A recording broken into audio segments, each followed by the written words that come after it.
Hello everyone, नमस्ते to you all and I welcome you in the Swami Vivekananda institute. Last time हम discuss कर रहे थे PYQ related to research methodology, और जो टॉपिक हमने कवर किया था अब तक वो था आपका characteristic and meaning of the research. अच्छा, हमें कवर क्या करना है नेक्स्ट टॉपिक में? हम कोशिश करेंगे कि जैसे ही 25 प्लस क्वेश्चन हो जाएंगे we are start moving to the positivism and post positivism. So in this series we are going to cover the rest of the question that we did, यानी कि हमने अभी तक जो क्वेश्चन छोड़े थे मीनिंग और कैरेक्टरिस्टिक से, उसको हम लेकर के आगे बढ़ेंगे। तो मुझे जहां तक याद है कि आई थिंक मैंने क्वेश्चन नंबर 20 तक कवर कर लिया था, जिसमें हमने देखा था कि बहुत सारी चीज़ें गलत हो जाती हैं रिसर्च में, तो हमें क्या करना चाहिए, उस टाइम पे कौन सी क्वालिटीज़ होनी चाहिए, ये क्वेश्चन हमने ऑलरेडी डिस्कस कर लिया था। क्वेश्चन नंबर यहाँ पे भी हमने डिस्कस कर दिया था कि जब भी हम साइंटिफिक रिसर्च की बात करते हैं तो कौन कौन से जो स्टेप हैं वो सीरीज में आते हैं, ये हमने डिस्कस कर लिया था। और हमने ये देखा था थियराइजेशन और जनरलाइजेशन जो है ना वो अंतिम चरण होता है किसी भी हम रिसर्च की जब बात करते हैं। ठीक है, ये सब जो चीज़ें थी हमने कवर कर ली थी। अब जो है हमारा टॉपिक स्टार्ट होता है क्वेश्चन नंबर 22 से, और आपका जो क्वेश्चन है स्क्रीन पे वो ये है, what is the main objective of the research, यानी कि रिसर्च की मुख्य उद्देश्य की जब हम बात करते हैं तो वो कौन कौन से हैं। पहला कि हम लिटरेचर को क्या करते हैं, रिव्यू करते हैं, यानी कि उनकी समीक्षा करते हैं, समराइज करते हैं व्हाट इज ऑलरेडी नोन, जो हमें पहले से पता है उनको हम क्या करते हैं, उनको हम संक्षेप में रिसर्च में लिखते हैं। To get the academic degree, सिर्फ डिग्री के लिए हम क्या करते हैं, रिसर्च की जो है ना उसका उद्देश्य है to discover new facts and make fresh interpretation of the known fact, यानी कि नए तथ्यों को खोजना और पहले से जानने वाले तथ्यों के लिए विवेक का पता लगाने के लिए हम रिसर्च करते हैं। ये चार ऑप्शन आपके दे रखे हैं, आपको बताना है मोस्ट एप्रोप्रिएट आंसर कौन से है। देखिए एक चीज मैं आपको बता दूं, NET is not about to get the right answer, it is all about to get the most appropriate answer. और इसी वजह से जब अप्रोप्रिएशन की बात होती है तो हमें यूज करना होता है एलिमिनेशन मेथड, कि आप क्यों किसी चीज को ना एलिमिनेट कर रहे हो, क्यों वो आंसर नहीं है, आपको हर स्टेप पे क्या करना है, you have to use the elimination method. तो एलिमिनेशन मेथड जो है ना वो मुख्य हो जाता है जब हम एनटीए के क्वेश्चन को अप्रोच करते हैं। तो ये है आपका क्वेश्चन कि जब हम रिसर्च के ऑब्जेक्टिव की बात करते हैं तो इनमें से मेन जो ऑब्जेक्टिव है वो कौन सा है। एक बात मैं और बताना चाहती हूँ, ये चारों ऑप्शन देखिए, कुछ आंसर जो होते हैं ना उनकी झलक आपको देख करके ही पता चल जाती है, और यही जो तरीका होता है प्रैक्टिस से आता है। जब आप प्रैक्टिस करते हो ना तो आपको पता चल जाता है दूर से कि ये आंसर जो है ना वो मोस्ट अप्रोप्रिएट है, इस पे ज़्यादा जोर दिया गया है। देखिए कुछ चीज़ें जो होती है ना वो ज़्यादा एक्सप्लेन्ड वे में रहती है, ठीक है, क्योंकि एनटीए भी इस एनटीए कभी नहीं चाहेगा कि उसके आंसर को कभी बच्चे जो है ना चैलेंज कर सके, तो वो क्या करता है उन आंसर को बहुत ही एक्सप्लेन्ड वे में देता है, और यही तरीका होता है आंसर तक पहुंचने का। बट ये हर बार सही हो ये ऐसा जरूरी भी नहीं है, क्योंकि कभी कभी क्या होता है ना बहुत एक्सप्लेन 4-5 लाइन में लिखे हुए भी आंसर क्या करते हैं हमको कंफ्यूज कर जाते हैं। तो जो मोस्ट शॉर्टेड भी बट एक तरीका होता है जब हम बात करते हैं सही आंसर तक पहुंचने का। ठीक है, तो just attempt this question and then we will discuss the most appropriate answer. ठीक है, so what is the objective. देखिए जब हम बात करते हैं उद्देश्य, ठीक है, जब हम बात करते हैं उद्देश्य, रिसर्च के उद्देश्य क्या है, क्या हम सिर्फ लिटरेचर रिव्यू के लिए करते हैं? भाई लिटरेचर रिव्यू तो उसका पार्ट हो गया ना, उसका उद्देश्य तो नहीं है। ठीक है, ये उद्देश्य तो नहीं है, फिर उद्देश्य तो ये फिर हो जाएगा रिव्यू लिटरेचर में, लिटरेचर रिव्यू। फिर उसके बाद आप रिव्यू पेपर लिखते हो, यहाँ पे रिसर्च पेपर की बात की गई है, रिव्यू पेपर की बात नहीं की गई है। रिव्यू पेपर में आप क्या करते हो, सिर्फ समीक्षा करते हो, ठीक है, बट वो समीक्षा भी क्या होती है, क्रिटिकली होती है। ऐसे नहीं कि आपने क्या कर दिया, लिटरेचर पढ़ के आपने एक पेपर लिख दिया। तो जब हम लिटरेचर रिव्यू की बात करते हैं that is review paper, it's not a research paper. ठीक है, to summarise what is already known, जो पहले से पता है उनको हम सिर्फ क्या करते हैं, समीक्षा करते हैं, उनको हम क्या करते हैं, संक्षिप्त में लिखते हैं। इट्स ऑल, हम बात किसकी कर रहे हैं, रिसर्च की बात कर रहे हैं। रिसर्च में हमने देखा था कि नया कुछ नया खोजना ही क्या होता है, रिसर्च होता है। अगर आप संक्षिप्त में लिख दोगे तो वो क्या कहलाएगा, वो तो सिर्फ लिटरेचर रिव्यू कहलाएगा ना। आपने उसको लिटरेचर रिव्यू कहा और आप उससे बात से अग्री हो डिसअग्री हो और उसके आधार पे आपने गैप फाइंड किया, तो ये कभी रिसर्च पेपर का उद्देश्य नहीं हो सकता। ये क्या है, ये बस एक पार्ट है। ठीक है, टू गेट अकेडमिक डिग्री, कि अकादमिक जो है ना मान्यता या डिग्री लेने के लिए आप क्या करते हो, रिसर्च पेपर को लिखते हो।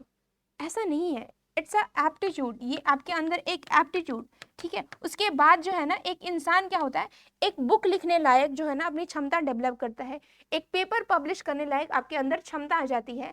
तो केवल ये एकेडमिक गोल के लिए नहीं होता है, ये आपके पूरे जीवन पर्यंत ये क्या हो जाती है, ये स्किल्स, ये गुण जो है ना आपके अंदर डेवलप की जाती है।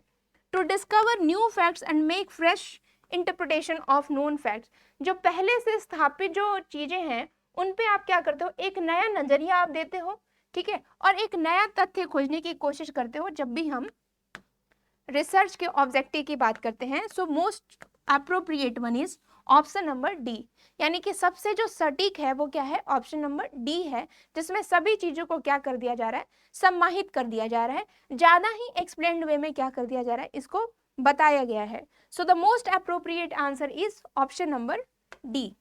अब आते हैं हम क्वेश्चन नंबर, यही है, और क्वेश्चन नंबर 23 कह रहा है ए हाइपोथेसिस इज।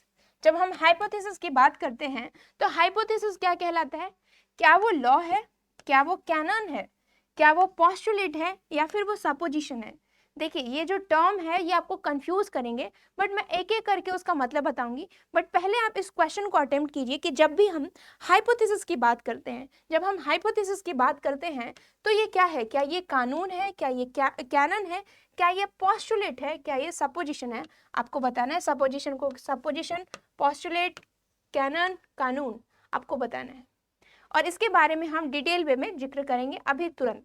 जब आप इस क्वेश्चन को अटेम्प्ट करके आप गलती करोगे तब आपको नया चीज सीखने का मौका मिलेगा। जब हम हाइपोथेसिस की बात करते हैं, याद रहे हाइपोथेसिस क्या होता है, एक हम मान लेते हैं कि ऐसा होना चाहिए, ये क्या है, हमारा सपोजिशन है, ठीक है, हमने ये मान लिया और इसी के आधार पे हम क्या करते हैं, रिसर्च को कैरी आउट करते हैं, ये हमारा क्वेश्चन बन जाता है और फिर हम इसको खोज करने की कोशिश करते हैं। तो जब भी हम हाइपोथेसिस की बात करते हैं तो ये क्या होता है, ये एक सपोजिशन होता है, ये एक मान्यता होती है, ये एक हमारा धारणा होती है, और उन धारणा को हम ना डेटा के थ्रू, फैक्ट्स के थ्रू उनको क्या करते हैं, प्रूफ करते हैं, और इसी के तरफ पे हम अपना रिजल्ट देते हैं, ठीक है। थोड़ा सा हम इसको डिटेल वे में देखने की कोशिश करते हैं। ये जो ऑप्शन दे रखे हैं हमारे, इन चीज़ों को भी समझना बहुत ज़रूरी है, क्योंकि जब हम हाइपोथेसिस की बात करते हैं, जब हम हाइपोथेसिस की बात करते हैं तो वो क्या है, ये एक सपोजिशन, और इसको कहते हैं अजम्पशन, यानी कि सपोजिशन यानी कि एक संभावना होती है, ठीक है, कि ऐसा हो सकता है, ठीक है, और इसको आप क्या मानते हो, अनुमान लेकर के चलते हो, ऐसा होना चाहिए, ठीक है। तो ये क्या है, एक अनुमान है, ये एक सपोजिशन है, और उसको आप क्या करते हो, प्रूफ करने की कोशिश करते हो जब भी हम रिसर्च की बात करते हैं, ठीक है। और ये एक टेंटेटिव जनरलाइजेशन है, अभी आपने उसको क्या किया है, अभी आपने जनरलाइज नहीं किया है, अभी आप जनरलाइज करोगे जब आपका जो है ना रिजल्ट अगर सही आएगा तब। तो ये क्या है, एक टेंटेटिव जनरलाइजेशन है, जिसका मतलब जो है ना आप फ्यूचर में जा करके ये सही भी हो सकता है या फिर गलत भी हो सकता है, ठीक है। दूसरा जो ऑप्शन आपके साथ था वो था क्या, वो था पोस्टुलेट। ये पोस्टुलेट क्या होता है, जब आपने मैथमेटिक्स पढ़ा होगा तो ये वर्ड बार बार आया होगा, पोस्टुलेट और थियरम। ये वर्ड्स क्या है, पोस्टुलेट और थियरम, इसके बारे में भी जानना है।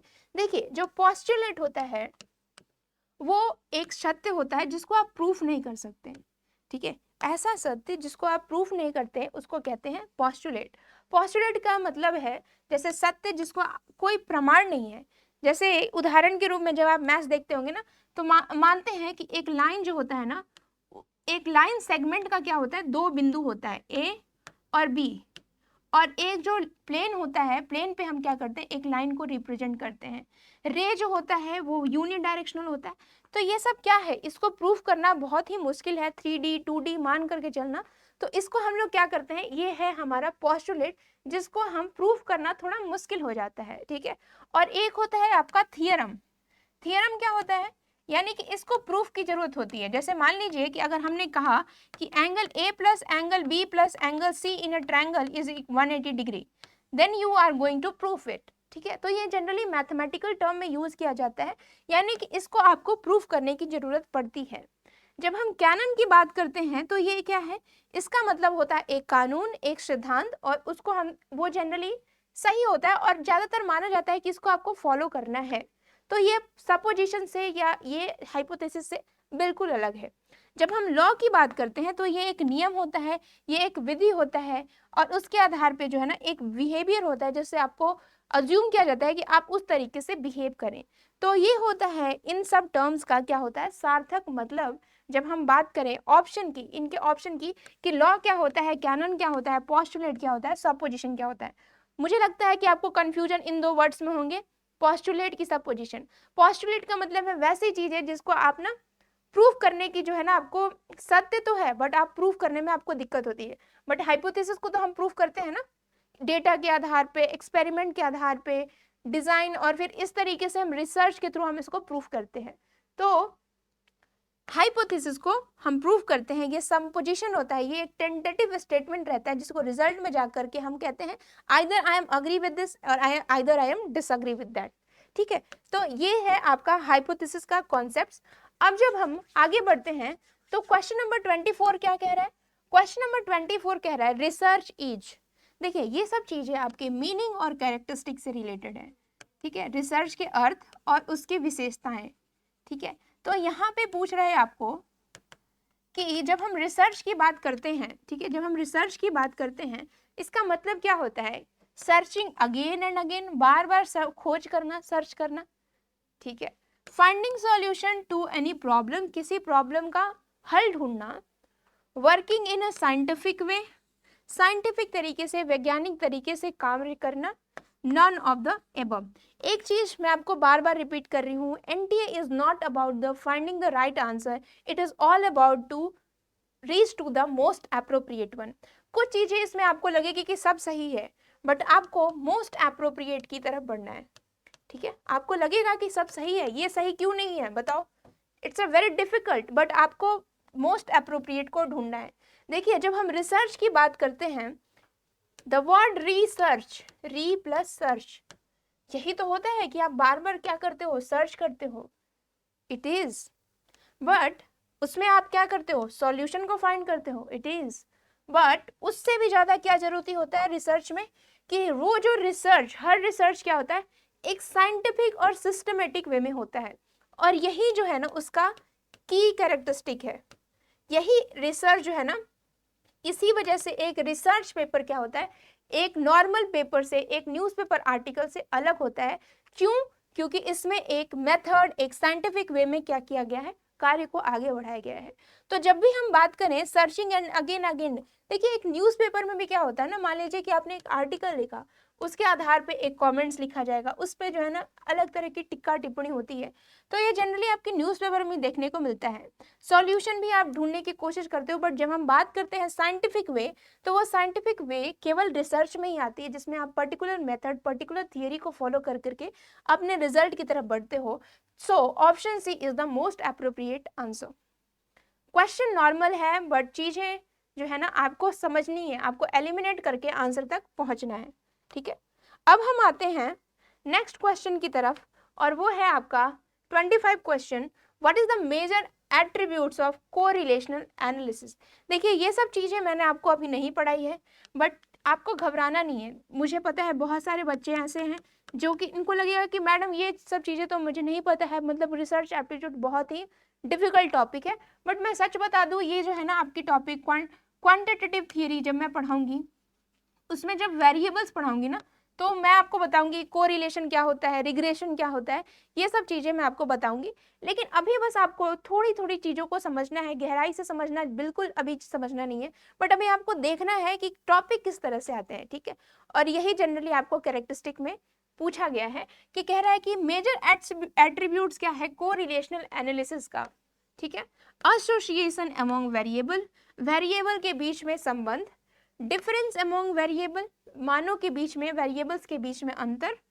ठीक है, रिग्रेशन अमॉन्ग वेरिएबल, यानी कि वेरिएबल के बीच में पूर्वाग्रेषण। ठीक है, यानी कि रिग्रेशन। ठीक है, और रिग्रेशन क्या होता है, और फिर एसोसिएशन क्या होता है, डिफरेंस क्या होता है, ये सब हम बताएंगे। पहले आप ये देखिए, variation among the variable, variable के बीच में भी वेरिएशन होना क्या ये कोरिलेशन है? आपको बताना है कि जब भी हम कोरिलेशन एनालिसिस की बात करते हैं तो इसका सटीक मतलब क्या है, what is the major attributes, sorry इसमें गुण आपको पूछा जा रहा है, प्रमुख विशेषताएं कौन सी है।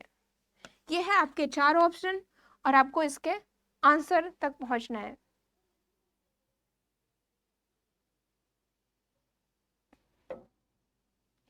एक बात, जब मैं आपको वेरिएबल्स के बारे में बात करती हूँ, एक चीज आपको पता होना चाहिए, जो वेरिएबल्स होते हैं आपको पता है 2 तरह के, जनरली 2 तरह के होते हैं जब हम एक्सपेरिमेंट रिसर्च करते हैं। एक तो होता है डिपेंडेंट वेरिएबल, इंडिपेंडेंट वेरिएबल, लेकिन कभी कभी ये वेरिएबल्स जो होते हैं ना आपको 2 से ज्यादा भी देखने को मिलते हैं, ठीक है। 2 and more variables are present in the experiment, ठीक है। तो जब आप ये देखते हो, कोरिलेशन का मतलब यही है, आपको वेरिएबल के बीच में वेरिएंस देखने को मिलता है, ठीक है। वेरिएबल कैसे वेरी करते हैं, कैसे चेंज करते हैं, उसी को हम क्या कहते हैं, कोवेरिएंस, कोवेरिएंस, ठीक है। और उनकी इन चीजों को अध्ययन करना ही क्या कहते हैं, कोरिलेशन। कोरिलेशन आप मेजर करते हो, अगर मान लीजिए डिपेंडेंट वेरिएबल बढ़ रहा है, इंडिपेंडेंट वेरिएबल भी बढ़ रहा है, तो आपने क्या देखा, इट्स अ पॉजिटिव, ठीक है, पॉजिटिव कोरिलेशन।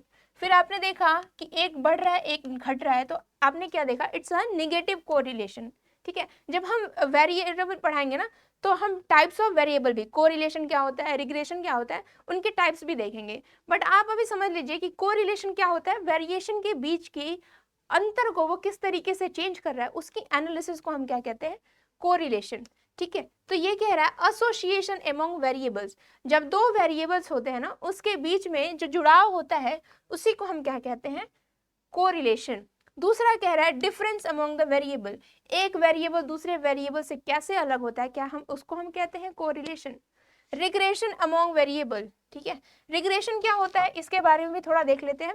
देखिए कभी कभी क्या होता है ना कि आपके रिसर्च में 2 से ज्यादा वेरिएबल आपको देखने को मिल जाते हैं, 1 2 3, तो आपको क्या करना है, आपको इसमें बताना है कि ये क्यों एक दूसरे से रिलेटेड है। कोरिलेशन में आप क्या देखते हो, कोरिलेशन में आप रिलेशन देखते हो कि ये इससे रिलेटेड है, और यहाँ पे आपको फैक्टर्स बताने हैं। बहुत सारे जो है ना आपको वेरिएबल्स देखने को मिलते हैं 2 से ज्यादा, तो इसी को कहते हैं फैक्टोरियल। फैक्टोरियल वेरिएबल्स के बारे में भी हमें पढ़ना है। इसमें आप देखोगे ना कि जब 2 से ज्यादा अगर वेरिएबल आते हैं तो उनके बीच में ना क्या रिलेशन है, ये क्यों रिलेटेड है, ये सब चीजें क्या आप अध्ययन जो है ना कैसे रिलेटेड है, यहाँ पे सिर्फ देखते हो कि कौन कौन से जो है ना वेरिएबल्स आपको मिलेंगे कोरिलेशन में। रिग्रेशन में आप देखोगे कि कैसे रिलेटेड है, हाउ और क्यों रिलेटेड है, ठीक है। हाउ और वाई का आंसर देते हो। ये जनरली जो होता है ना आपके क्वांटिटेटिव रिसर्च में यूज किया जाता है, आंकड़ों को समझने के लिए, स्टैटिक्स का यूज करने के लिए आप इन वेरिएबल्स को समझते हो क्वांटिटेटिव रिसर्च में, जिसमें आप कोरिलेशन और रिग्रेशन मेथड का यूज करते हो वेरिएबल्स को समझने के लिए कि जो वेरिएबल है वो कैसे एक दूसरे से ना भिन्न है। भिन्न तो यहाँ पे नहीं कहते हैं, जब कोरिलेशन होता है तो कोरिलेशन एसोसिएशन देखने की बात करता है कि एक के बढ़ने से दूसरा कैसा बिहेव कर रहा है, क्या एक के बढ़ने से दूसरा भी बढ़ रहा है, क्या एक घटने से दूसरा भी घट रहा है, इस तरीके से आप चीजों को समझते हो। तो it's all about association among variable. Regression आपको पता है, regression is completely different from correlation. Variation among the variable, yes it is, but major attribute कौन सा है, आप एसोसिएशन को चेक करते हो, उनके बीच सहसंबंध को क्या करते हो, समझने की कोशिश करते हो। That is all about your correlation, ठीक है। तो आगे बढ़ते हैं हम। आगे जो क्वेश्चन है, अब जो हम क्वेश्चन करेंगे वो आपके positivism and post positivism approach से है। बट आपको यहाँ पे जो है ना आप ये मत समझिएगा कि जो मीनिंग एंड कैरेक्टरिस्टिक, ये जो यूनिट मैंने अभी करवाया है 25 क्वेश्चन, ये अभी खत्म हो गया है। मीनिंग एंड कैरेक्टरिस्टिक इसका मतलब ये नहीं है कि आपकी खत्म हो गई है, अभी भी इस टॉपिक से रिलेटेड आपको क्वेश्चन देखने को मिलेंगे। जब हम पॉजिटिविज्म एंड पोस्ट पॉजिटिविज्म करेंगे ना तो कुछ कुछ क्वेश्चन आपको साथ में लेके चलेंगे। बट यहाँ पे जो मेजर टॉपिक हमारा स्टार्ट होता है वो है positivism and post positivism approach का। ये टॉपिक बहुत इंपॉर्टेंट है क्योंकि इसी के आधार पे आप समझोगे क्वांटिटेटिव रिसर्च क्या होता है, क्वालिटेटिव रिसर्च क्या होता है, इंडक्टिव रिसर्च क्या होता है, डिडक्टिव रिसर्च क्या होता है। तो इन टॉपिक्स को समझना बहुत इंपॉर्टेंट है क्योंकि अब हम स्टार्ट करने वाले हैं टाइप्स ऑफ रिसर्च, और इसी वजह से अप्रोचेस को समझना बहुत जरूरी है। तो यहाँ से हम बिगिनिंग कर रहे हैं एक नए तरह के क्वेश्चन का, और इस क्वेश्चन सीरीज में जो पहला क्वेश्चन जो है ना वो ये है, according to post positivist it is impossible to achieve. जब पोस्ट पॉजिटिविज्म की बात करते हैं तो ये बहुत ही असंभव लगता है क्या प्राप्त करना, ऑब्जेक्टिविटी को प्राप्त करना, यानी कि वस्तुनिष्ठता को प्राप्त करना, एब्स्ट्रैक्शन को प्राप्त करना, अवसरण को प्राप्त करना, प्रिडिक्टिबिलिटी को प्राप्त करना, पूर्वानुमान को प्राप्त करना, और क्वालिटेटिव असर्शन को प्राप्त करना, गुणगत दावे को प्राप्त करना बहुत ही मुश्किल होता है। तो आपको बताना है कि पोस्ट पॉजिटिविज्म में क्या इम्पॉसिबल है। ठीक है, पोस्ट पॉजिटिविज्म में क्या इम्पॉसिबल है, बट उससे भी ज़्यादा जरूरी है समझना कि पोस्ट पॉजिटिविज्म होता क्या है। और आपको बिल्कुल घबराने की बात नहीं है, हमने ये चीज़ें क्लास में भी डिस्कस की है और यही चीज़ हम आपको यहाँ पे भी आपको दोहराने की कोशिश करेंगे, because this question is not all about कि आपको क्वेश्चन को क्या करना है, सॉल्व करना है। इट्स ऑल अबाउट कि आपकी conceptual clarity along with the PYQ वो पूरी तरह से क्लियर हो जाए। तो जब हम PYQ करते हैं ना तो हम उन कॉन्सेप्ट्स को यहाँ पे अप्लाई करने की कोशिश करते हैं, और मैं कोशिश करूँगी कि आपको उन कॉन्सेप्ट्स को इस क्वेश्चन में डाल करके आपको समझाऊँ कि क्वेश्चन किस तरीके से पूछता है जब भी हम पॉजिटिविज्म और पोस्ट पॉजिटिविज्म की बात करते हैं तब। तो क्वेश्चन ये है कि अकॉर्डिंग टू पोस्ट पॉजिटिविज्म, देखिए जब मैंने क्लास लिया था तो आपको बताया था कि जब हम पॉजिटिविज्म की बात करते हैं तो एक वर्ड आपको कभी नहीं भूलना है, वो है साइंटिफिक। जब आप सोशियोलॉजी पढ़ोगे ना तो आपको एक नाम याद आएगा, ऑगस्ट कॉम्टे। ऑगस्ट कॉम्टे पहले जो है ना सोशियोलॉजिस्ट थे जिन्होंने ये टर्म दिया था पॉजिटिविज्म। इसका मतलब है कि आपको सोशियोलॉजिकल सामाजिक चीज़ों को आपको क्या करना है, वैज्ञानिक तरीके से देखना है, और इसी को कहते हैं साइंटिफिक। पॉजिटिविज्म को कहते हैं साइंटिफिक, अलग नाम दे दिया गया है, कॉन्सेप्ट सेम ही है, मतलब साइंटिफिक। आपको रिसर्च को कैसे अप्रोच करना है, साइंटिफिक तरीके से अप्रोच करना है। जो दूसरा जो अप्रोच होता है वो क्या है आपका, पोस्ट पॉजिटिविज्म। ठीक है, इसमें जो है ना आपके कुछ ऐसी चीजें होती हैं जो कि नॉन साइंटिफिक, ऐसा नहीं कह सकते, बट यहाँ पे क्या होता है, यहाँ पे जनरली ह्यूमन बिहेवियर को ध्यान दिया जाता है। ह्यूमन बिहेवियर को ध्यान दिया जाता है कि यहाँ पे क्या किया जाता है, यहाँ पे आपके बिहेवियर, एटीट्यूड्स, आपके फीलिंग्स, इन सब चीज़ों के बारे में हम अध्ययन करते हैं। यहाँ पे जनरली फैक्ट्स, नंबर्स, इन चीज़ों की हम बात करते हैं पॉजिटिविज्म में। जब फैक्ट्स और नंबर की बात हो गई तो यहाँ ये क्या हो गया, ये हो गया आपका क्वांटिटेटिव, यानी कि ये क्या है, गणनात्मक, इसको गणना कर सकते हैं।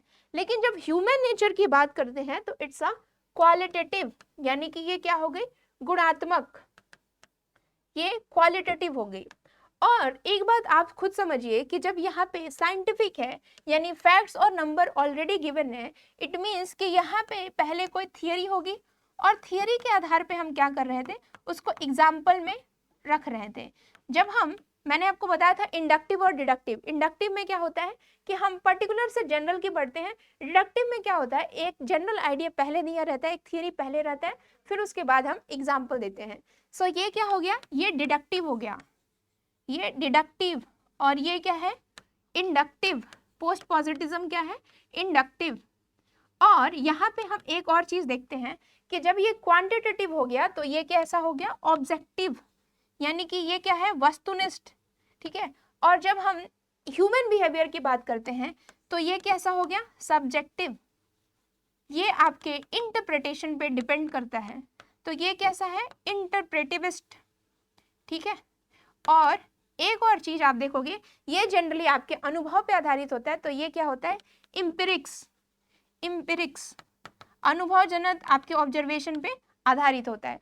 तो इस तरीके से कुछ की टर्म्स हमने समझा कि जब भी हम पॉजिटिविज्म की बात करते हैं, पोस्ट पॉजिटिविज्म की बात करते हैं, तो कैसे ये जो शब्द हैं ये आपस में एक दूसरे से जुड़े हुए हैं। इसी को कहते हैं थ्रेड, धागे। और इन धागों को समझना बहुत जरूरी है जब भी आप कॉन्सेप्ट्स को क्लियर करते हैं। और यहाँ पे क्वेश्चन यही पूछा है कि जब हम पोस्ट पॉजिटिविज्म की बात करते हैं तो क्या जो है ना इम्पॉसिबल है, यानी पोस्ट पॉजिटिविज्म ये, ठीक है, इसमें क्या इम्पॉसिबल है, इसमें क्या असंभव है, ऑब्जेक्टिविटी को प्राप्त करना, क्योंकि ऑब्जेक्टिविटी हमारा कहाँ पे आता है, पॉजिटिविज्म में आता है। ठीक है, पॉजिटिविज्म साइंटिफिक वे में आता है। एब्स्ट्रैक्शन तो ऑफकोर्स यहाँ पे हम क्या करते हैं, अवशरण, जितने चीजें होती है ना वो जटिल हो जाती हैं। जब आप ह्यूमन बिहेवियर को समझोगे तो हर ह्यूमन की अलग अलग जो होती है ना भावना होती है, और हर भावना क्या होता है, कॉम्प्लेक्स होती है, ठीक है। तो एब्स्ट्रैक्शन ऑफकोर्स पोस्ट पॉजिटिविज्म में मिलता है। प्रिडिक्ट करते हैं, आपको पूरा क्लियर नहीं पता रहता है, आप बस अनुमान लगाते हो पोस्ट पॉजिटिविज्म में।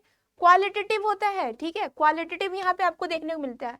आप किसी के गुण को कैसे मेजर करोगे, उनकी गुणात्मक चीजों को, जैसे उनका बिहेवियर कैसा होगा, तो ऑफकोर्स ये क्वालिटेटिव होता है। और जब हम पॉजिटिविज्म की बात करते हैं तो ये क्या होता है, डिडक्टिव, ऑब्जेक्टिव, क्वांटिटेटिव, ठीक है। तो आपका जो ऑब्जेक्टिव वाला जो कैरेक्टरिस्टिक है वो आता है आपके पॉजिटिविज्म में। तो in post positivism it is very impossible to find the objectivity, क्योंकि ऑब्जेक्टिविटी आपको कहाँ मिलेगी, पॉजिटिविज्म में, साइंटिफिक चीजों में। वहीं पे आपको क्या मिलेगी, फैक्ट्स, इन सब चीजों के बारे में आपको जानकारी मिलेगी, ठीक है। तो इस तरीके से हमारा जो आंसर है वो है आपका आंसर नंबर ए, ठीक है। अब हम क्वेश्चन नंबर 27 की तरफ आते हैं, बट मैं ये सोच रही हूँ कि मैं यहाँ पे छोड़ दूँ। मैं ये क्वेश्चन आपको होमवर्क में देना चाहती हूँ। क्वेश्चन मैं आपको समझा देती हूँ। क्वेश्चन ये कह रहा है कि खाली स्थान इज अ एपिस्टेमोलॉजिकल पोजीशन। देखिए वर्ड्स समझ जाइए, एपिस्टेमोलॉजिकल, और मैंने बताया था ये जो पोस्ट पॉजिटिविज्म है, पॉजिटिविज्म है, ये जो वर्ड है ये कहाँ से शुरुआत हुई, ये जो वर्ड हुई वो दो चीजों से शुरुआत हुई, ऑन्टोलॉजी और एपिस्टेमोलॉजी, ठीक है। और इसी में कह रहा है कि खाली स्थान इज अ एपिस्टेमोलॉजिकल पोजीशन। ये क्या है, एपिस्टेमोलॉजिकल ये है, क्या बोलते हैं, स्थान है। That advocate the application of method, जो कहता है कि हमें मेथड को यूज करना है, of the natural science, natural science में, to the study of social reality and beyond, ताकि हम सामाजिक जो रियलिटी है, जो सच्चाई है, उनको पढ़ें और भी कुछ जानकारी मिले। कौन, पॉजिटिविज्म कि रिडक्शनिज्म कि डिटर्मिनिज्म कि निहिलिज्म, ठीक है। ये क्वेश्चन मैं आपको छोड़े जा रही हूँ, और जब मैं आप कल क्लास लूंगी तो मैं आपको बताऊंगी कि ये जो वर्ड है एपिस्टेमोलॉजी, ऑन्टोलॉजी, ये कैसे एक दूसरे से संबंधित है, और उसी से दो धाराएं निकल के आई, वो है आपका पॉजिटिविज्म, पोस्ट पॉजिटिविज्म। ये चीजें मैंने आपको क्लास में भी डिस्कशन कर दी है, बट मैं चाहूंगी कि आपको मैं यहाँ पे ही बताऊं, या फिर मैं आज आपको बता दूं। इस क्वेश्चन को मैं चाहती हूँ कि मैं आपको यहाँ पे बता दूं, बट मैं चाहती हूँ ना कि इन दो वर्ड्स का मतलब भी आप सर्च करके आए। रिडक्शनिज्म क्या होता है, डिटर्मिनिज्म क्या होता है, क्योंकि ये भी जो है ना एक तरह से विचारों को समझने का एक तरीका है, और जब आप खुद से पढ़ के आएंगे ना तो आपको इन चीज़ों के बारे में समझ आएगी। तो ये क्वेश्चन मैं आपके हवाले कर रही हूँ, और आपको इसका आंसर ढूंढ के लाना है। So this is all for today. I thanks all of you who have joined here, and thank you for joining. Keep studying research methodology. Thank you.